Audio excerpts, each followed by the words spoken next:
नमस्कार, मैं हूँ धीरज और एक बार फिर से स्वागत है आपका study.com के इस ट्यूटोरियल में।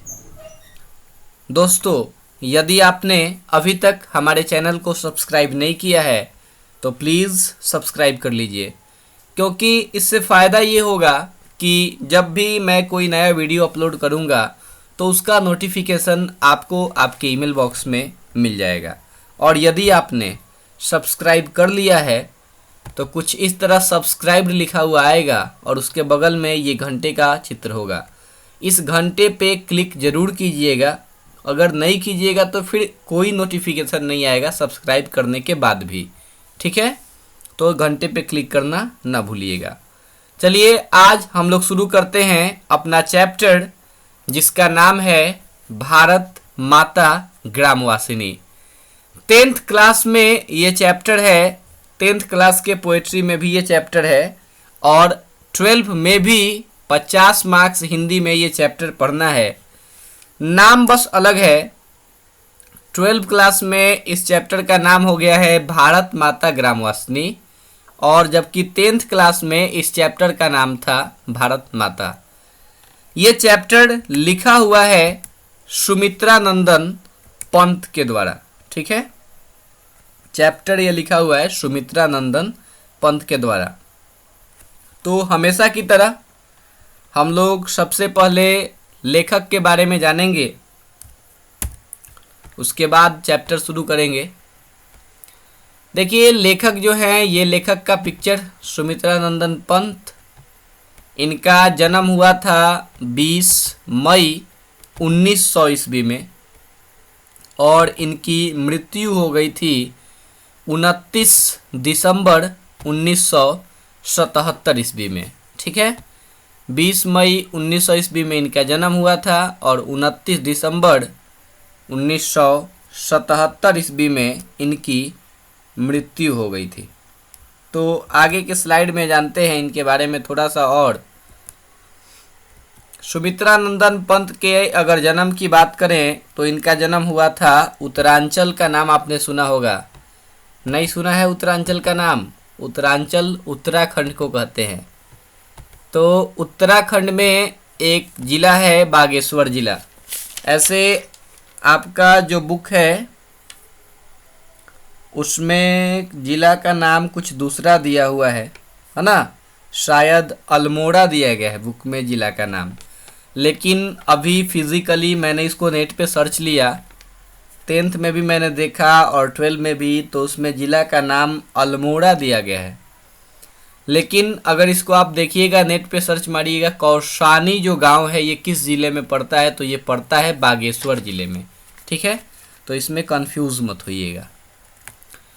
इसके बाद इनकी माँ जो थी, लेखक की जो माँ थी, वो शैशवा अवस्था में ही इनकी माँ का निधन हो गया था। अब समझना है कि शैशवा अवस्था क्या होता है। अगर आप साइंस के स्टूडेंट हैं तो साइंस में आपने पढ़ा होगा कि साइंस में 4 अवस्थाएं होती हैं। एक अवस्था होता है 0 साल से लेकर के 6 साल तक, और 0 साल से लेकर के 6 साल तक की जो अवस्था है, इस अवस्था को कहते हैं शैशवा अवस्था। इसके बाद 6 साल से लेकर के और 11 साल तक की जो अवस्था होती है, इस अवस्था को कहते हैं बाल्यावस्था। 11 के बाद 12, 13 से लेकर के 19 साल तक की जो अवस्था होती है, इस अवस्था को कहते हैं किशोरावस्था। ये चीज़ आपने पढ़ा होगा साइंस में। और उसके बाद 19 साल के बाद जो अवस्था होती है, उस अवस्था को कहते हैं प्रौढ़ा अवस्था कहते हैं, ठीक है?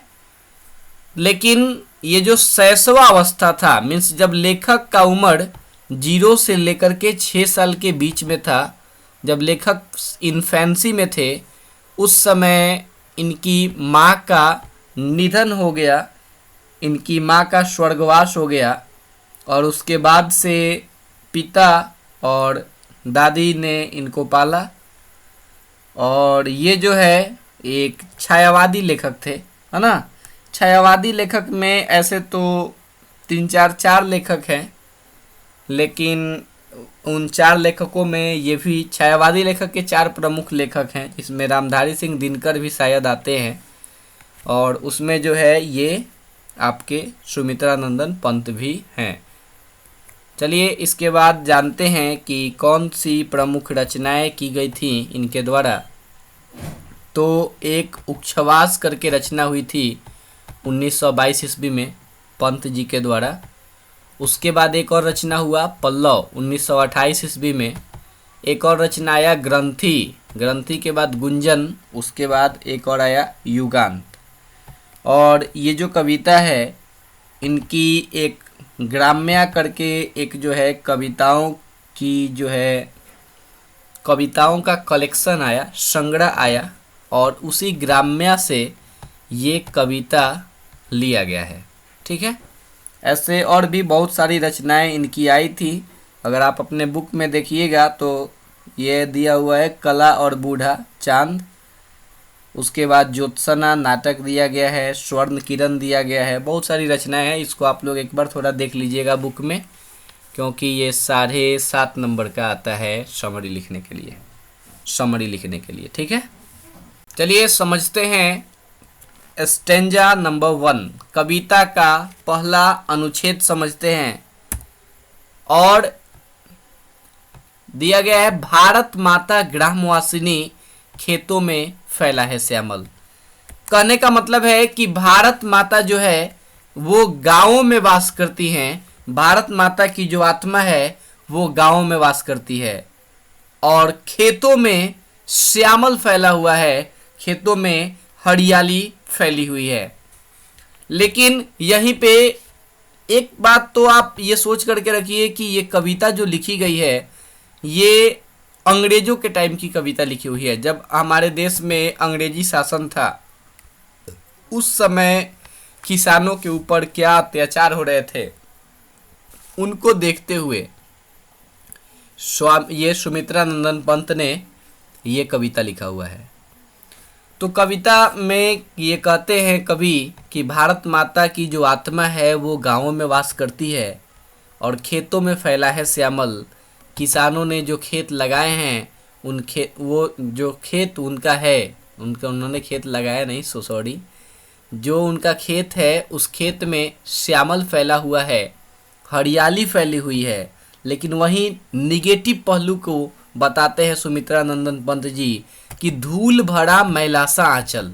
खेतों में हरियाली तो है लेकिन अंग्रेजों ने इतना शोषण किया है किसानों का, उन पे इतने अत्याचार हो रहे हैं कि शोषण के चलते उनका जीवन जो है वो गरीबी से भरा हुआ है, वो गरीबी भरा जीवन जी रहे हैं। और इसके कारण फिर आगे कहते हैं कि गंगा यमुना में आंसू जल, मिट्टी की प्रतिमा उदासीनी। और गंगा यमुना में ये जो आपको जल दिखाई दे रहे हैं ये जल नहीं है, ये भारत माता के आंसू हैं। भारत माता जो है वो उदास हैं और ये गंगा यमुना के जो जल हैं ये भारत माता के ये उदासी के प्रतीक है ना। मीन्स वो जो भारत माता आज हमारे सामने प्रतिमा के रूप में है, मूर्ति के रूप में है, उस भारत माता की ये आंसू हैं जो आज गंगा यमुना में आज आपको जो जल दिखाई दे रहे हैं। और वो भारत माता उदास क्यों हैं? क्योंकि हमारे जो किसान हैं वो गरीबी भरा जीवन व्यतीत कर रहे हैं। किसके चलते? शोषण के चलते। इस कारण से भारत माता उदास है।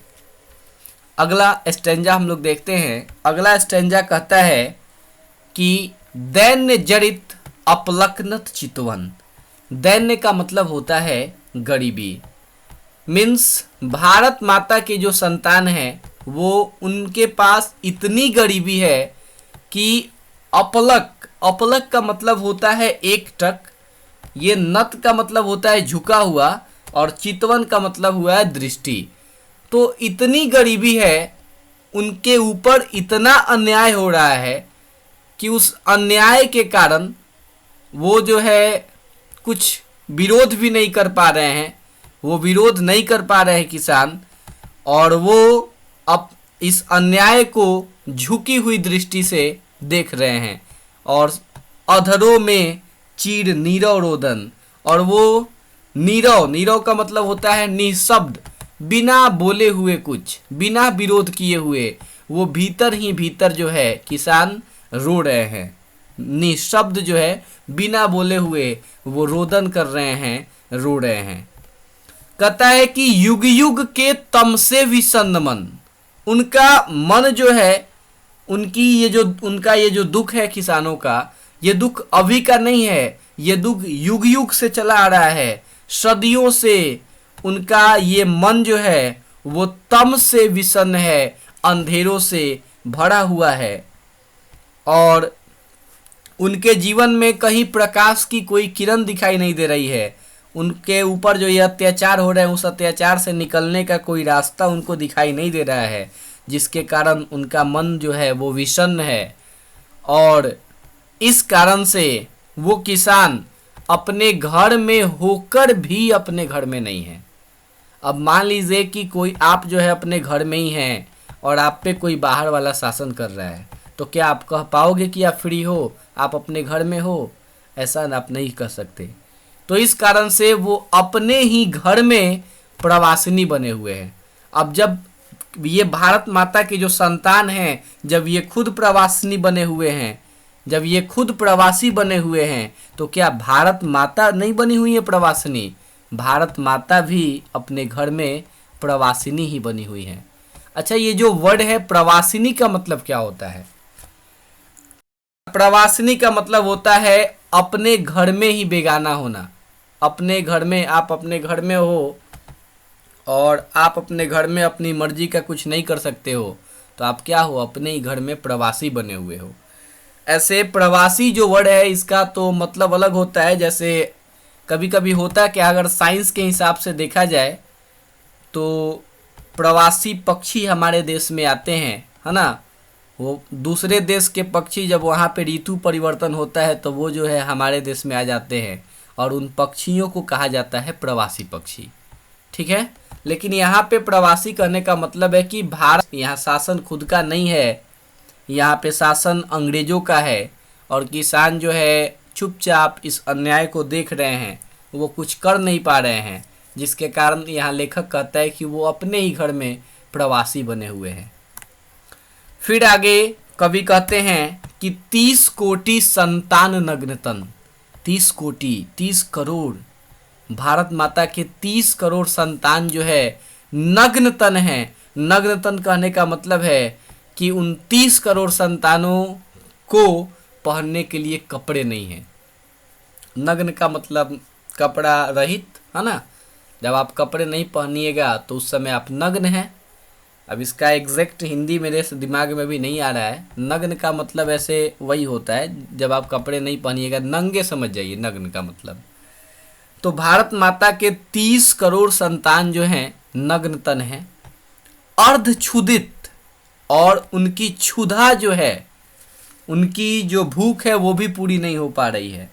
भारत माता की जो संतान है वो आधा पेट खाकर ही अपना जीवन जी रहे हैं, शोषित, और इन पे शोषण हो रहा है, निरस्त्र जन। और ये जो जन हैं इनके पास कोई अस्त्र भी नहीं है कि ये विरोध करें, मीन्स इनमें विरोध करने की क्षमता नहीं है। फिर कहता है कि मूढ़ असभ्य, मूढ़ का मतलब होता है मूर्ख। भारत माता के ये जो संतान है 30 करोड़ संतान, ये 30 करोड़ संतान समझिए तो मूर्ख हैं, असभ्य हैं, पढ़े लिखे नहीं हैं, अशिक्षित हैं, शिक्षित नहीं हैं, और निर्धन भी है, गरीब भी हैं। और ये संतान जो है तरुतल निवासिनी, ये तरु का मतलब होता है वृक्ष, तो ये संतान जो है चूंकि इन पे शोषण हो रहा है तो शोषण के कारण जो है ये वृक्ष के नीचे निवास करने को विवश है। मजबूरी है इनको कि इनको पेड़ पौधों के नीचे सोना पड़ रहा है। तो इस कारण से ये तरु के तल में, वृक्ष के तल में निवास करने को विवश हैं, और ये नतमस्तक हैं, ये झुके हुए हैं, उन पे शोषण हो रहा है, उस अत्याचार को ये सह रहे हैं, नतमस्तक है, झुके हुए हैं। तो ये था इस लाइन का हिंदी, और इसके बगल में अगर हिंदी बेटर समझने के लिए मैंने ये बना भी दिया है, इसको लिख भी दिया है, जिससे आपको दिक्कत नहीं होगा। चलिए आगे देखते हैं अगला स्टेंजा। अगला स्टेंजा बहुत ही बेटर। देखिए क्या कहते हैं सुमित्रा नंदन पंत जी। कहते हैं कि स्वर्ण शस्य, शस्य का मतलब समझ जाइए, शस्य का मतलब होता है फसल, स्वर्ण तो आप समझते ही हैं सोना। कहता है कि स्वर्ण शस्य पर पदतल लुंठित, जो किसान फसल उपजाते हैं वो फसल सोने के समान है, लेकिन उन फसलों को पैरों तले रौंदा जा रहा है। धरती सा सहिष्णु मन कुंठित, और जिस तरीके से धरती पर जब कोई अत्याचार होता है तो उसका जो है कोई विरोध नहीं करता है, धरती कोई विरोध नहीं करती है, उसी तरीके से ये किसान भी चुपचाप धरती के समान उस अत्याचार को सह रहे हैं।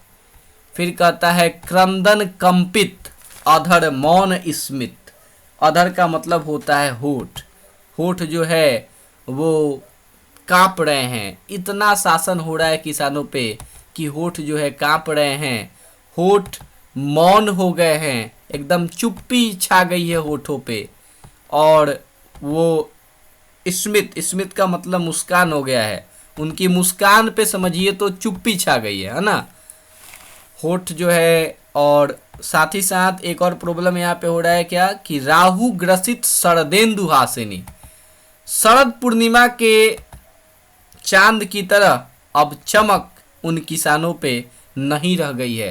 पहले जो है जब अंग्रेजों का शासन नहीं था तो उस समय उन पे जो है शरद पूर्णिमा के चांद की तरह जो है चमक थी।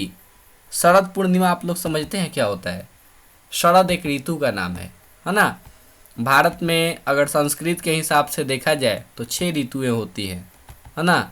वसंत ऋतु, ग्रीष्म ऋतु, वर्षा ऋतु, इसके बाद शरद ऋतु, हेमंत ऋतु, और फिर होता है एक शिशिर ऋतु। ठीक है, तो ये 6 ऋतुएं होती हैं अगर देखा जाए भारत में, तो ये संस्कृत के हिसाब से। ठीक है, तो शरद पूर्णिमा का जो चांद होता है वो बहुत ज़्यादा प्रकाशमय होता है। और यहाँ पे कवि ने तुलना किया है कि किसानों का जो चेहरा है वो अब शरद पूर्णिमा के चांद की तरह उन पे चमक नहीं रह गई है, क्योंकि उन पे ग्रहण लग गया है, उन पे शोषण का ग्रहण लग गया है। और किसान जो है उनका जीवन अंधकारमय बन गया है।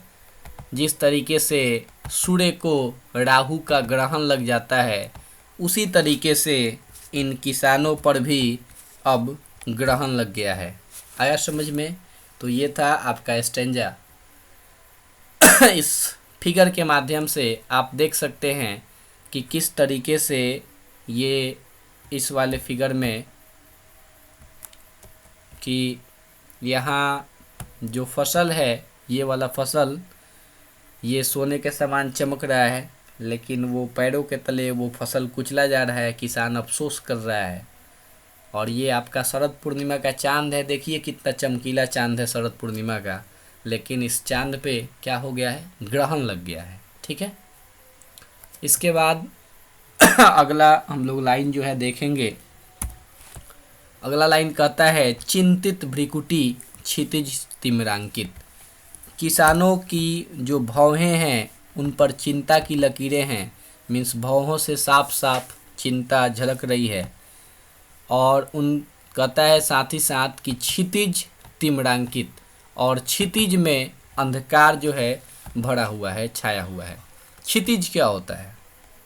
जो ये धरती है और धरती के ऊपर ये जो आकाश है, इन दोनों के बीच में, इन दोनों के बीच वाला जो भाग है उसी को क्षितिज कहते हैं। तो क्षितिज में क्या है? अंधकार छाया हुआ है। नमित नयन, और उनके जो नयन है वो नयन नमित है, झुके हुए हैं। नभवाष्पाच्छादित, पूरे के पूरे वातावरण में निराशा छाई हुई है। और आनंद श्री छाया शशि उपमित, किसानों की जो वो चमक थी, वो चमक जो पहले चंद्रमा के समान थी, उनके मुख पर की जो शोभा थी वो चंद्रमा के समान थी, वो चंद्रमा के समान की शोभा भी अब नहीं रह गई है।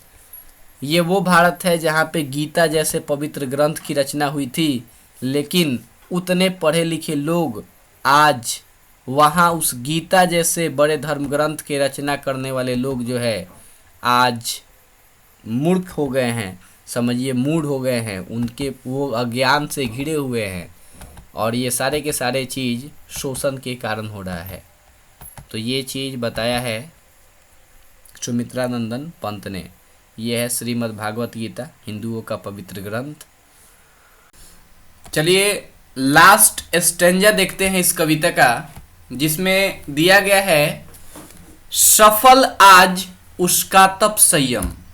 ये स्टेंजा बहुत ज़्यादा इम्पोर्टेंट है क्लास 10th के लिए और 12th के लिए भी, क्योंकि इसमें एक क्वेश्चन दिया गया है। जैसा कि स्टेंजा कहता है सफल आज उसका तप संयम, मीन्स भारत माता ने जो तप किया इतने दिन, वो तप आज सफल हो रहा है।